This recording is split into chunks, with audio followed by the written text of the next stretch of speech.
నమస్తే మెట్రో ఉదయం న్యూస్ కి స్వాగతం. పల్నాడు జిల్లా చిలకలూరిపేట నియోజకవర్గంలోని పసుమర్రు గ్రామం నీటుగా నూతనంగా బైపాస్ నిర్మించిన నడికుడి నుండి చీరాల వాడరేవు రహదారి. నిత్యం కోనూరు, ఎద్దనపూడి, అనంతవరం గ్రామాల నుంచి ఎంతో మంది చిలకలూరిపేట రావడం జరుగుతుంది.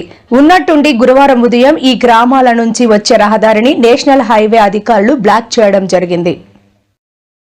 ప్రజలందరూ అనేక ఇబ్బందులు పడుతున్నారు. రాంగ్ రూట్ లో వెళ్లి మళ్లీ రిటర్న్ గా రాంగ్ రూట్ లోనే వచ్చి వెళ్లాల్సిన పరిస్థితి ఏర్పడింది.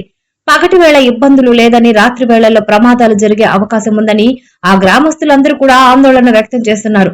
వెంటనే సంబంధిత అధికారులు చర్యలు తీసుకుని ఎటువంటి ప్రమాదాలు జరగకుండా నివారించి రహదారులకు అడ్డంగా ఏర్పాటు చేసినటువంటి వాటిని తీసివేయాలని గ్రామస్తులు కోరుతున్నారు.